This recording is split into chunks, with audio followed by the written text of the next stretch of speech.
नमस्ते दोस्तों। आज हम जिस कहानी पर बात करने वाले हैं ना, वो सीधे आपके दिल को छुएगी। आज के इस एक्सप्लेनर में हम चर्चा करेंगे अधूरी कॉफी और पूरा प्यार की। यह सिर्फ एक कहानी नहीं है, बल्कि एक बहुत ही खूबसूरत एहसास है कि क्या होता है जब मुंबई के एक शांत से कैफे में दो बिल्कुल अलग दुनिया आपस में टकराती हैं। तो चलिए बिना किसी देरी के शुरू करते हैं।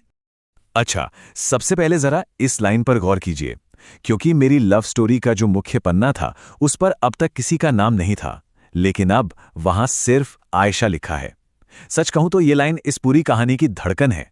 मतलब सोचिए, कैसे कोई अजनबी अचानक आपकी जिंदगी के सबसे अहम पन्ने पर हमेशा के लिए अपनी जगह बना लेता है। तो चलिए फ्लैशबैक में चलते हैं और देखते हैं कि ये सब शुरू कैसे हुआ। किसी भी बेहतरीन कहानी की तरह हमारी इस कहानी की शुरुआत भी ऑपोजिट्स अट्रैक्ट वाले दिलचस्प कॉन्सेप्ट से होती है। यहाँ हमारे जो दो मेन कैरेक्टर्स हैं ना, उनका स्वभाव एक दूसरे से एकदम अलग है। एक तरफ है समीर, एकदम शांत, किताबों में खोया रहने वाला एक राइटर, जिसकी पूरी दुनिया बस उसकी डायरी के पन्नों में सिमटी है। और दूसरी तरफ है हमारी आयशा, एकदम चंचल, हमेशा मुस्कुराने वाली एक फोटोग्राफर, जो दुनिया को अपने कैमरे के लेंस से देखती है। एक को खामोशी पसंद है, दूसरे को हलचल। दोनों रोज एक ही कैफे में आते हैं, लेकिन दोनों की दुनिया में जमीन आसमान का फर्क है। अब आप ही बताइए, ऐसी दो समानांतर रेखाएं भला कैसे मिल सकती हैं? शायद कभी नहीं मिलती अगर खुद कुदरत ने दखल न दिया होता। और यहीं आता है हमारी कहानी का सबसे बड़ा टर्निंग पॉइंट, उनकी पहली मुलाकात। जरा उस सीन को अपने दिमाग में इमेजिन कीजिए। बाहर जोरों की मूसलाधार बारिश हो रही है, कैफे में अचानक लाइट चली जाती है, हर टेबल पर मोमबत्तियां जल रही हैं और हवा में ताज़ा कॉफी की वो भीनी भीनी महक है। एकदम परफेक्ट है ना? इसी सिनेरियो ने मुंबई के उस कैफे में एक ऐसा जादुई माहौल बना दिया जहां कुछ भी हो सकता था। और उसी माहौल में आयशा अपनी कॉफी का कप लेकर समीर के पास आती है और बस इतना कहती है, अगर आपको कोई आपत्ति ना हो तो क्या मैं यहाँ बैठ सकती हूँ? वहाँ खिड़की के पास बहुत अंधेरा है। बस ये एक छोटी सी लाइन और दो टेबल्स के बीच का वो फासला हमेशा के लिए मिट गया। उस शाम जो बातचीत शुरू हुई, उसने शब्दों और तस्वीरों की दुनिया को पूरी तरह से एक कर दिया। खैर, वो पहली मुलाकात तो बस एक शुरुआत थी। उसके बाद कहानी बहुत ही नेचुरली आगे बढ़ती है। प्यार का इजहार कोई फिल्मी तरीके से नहीं हुआ, बल्कि बहुत ही सादगी से हुआ। वो कैफे और वो टेबल उनका रोज का ठिकाना बन गया। पता है सबसे खूबसूरत बात क्या थी? कोई बड़ा दिखावा नहीं था। रोज शाम उसी टेबल पर मिलना उनका रूटीन बन गया। धीरे धीरे आयशा समीर की कहानियों की हीरोइन बन गई और समीर आयशा के कैमरे की सबसे खूबसूरत तस्वीर। ये चीज हमें बताती है कि सच्चा प्यार अक्सर छोटी छोटी आदतों और साथ बिताए गए वक्त से ही गहरा होता है। लेकिन पिक्चर अभी बाकी है। हर मजबूत रिश्ते का एक टेस्ट तो होता ही है, और यहां भी कहानी एक गंभीर मोड़ लेती है। रोमांस के बाद अब एंट्री होती है असल जिंदगी की मुश्किलों की। अब वक्त था सबसे बड़े इम्तिहान का, यानी दूरी की परीक्षा।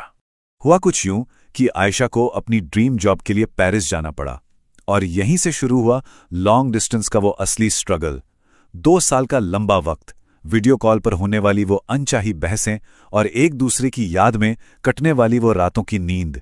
ये कोई किताबी बातें नहीं है, बल्कि वो कड़वी सच्चाई है जो अच्छे अच्छों को तोड़ देती है।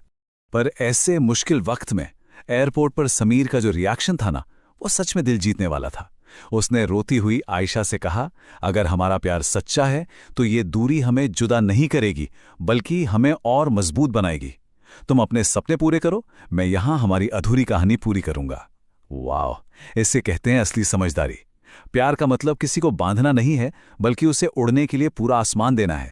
इस टाइमलाइन पर एक नजर डालिए। कहने को तो ये सिर्फ 24 महीने थे, लेकिन जरा सोचिए, पहले महीने में एयरपोर्ट की वो भावुक जुदाई, फिर 12वें महीने तक आते आते वो सारी परेशानियां और झगड़े जो किसी को भी थका दें, और फाइनली 24 महीने पूरे होना।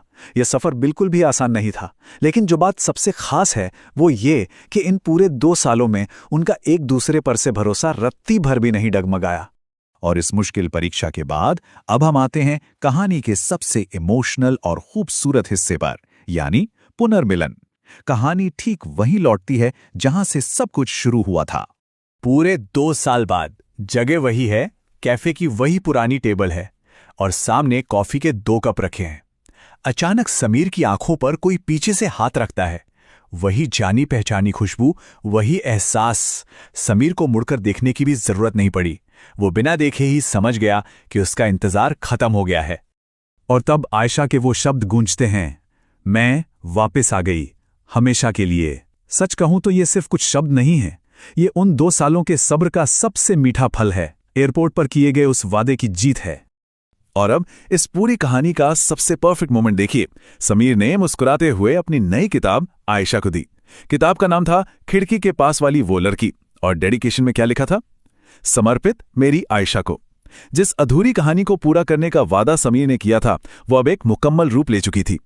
तो इस पूरी खूबसूरत जर्नी से हमें क्या समझ आता है? इस स्रोत सामग्री का मेन टेकअवे क्या है? चलिए इसे डिकोड करते हैं। वो ये है कि सच्चा प्यार सिर्फ साथ बैठकर कॉफी पीने का नाम नहीं है।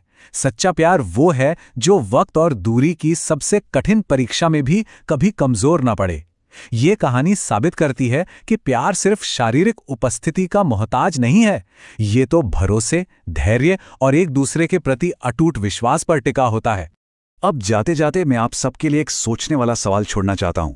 क्या आज के इस तेज तर्रार दौर में, जहां सब कुछ इतनी जल्दी बदल जाता है, ऐसा सच्चा और गहरा प्यार मुमकिन है? जरा सोचिएगा इस बारे में।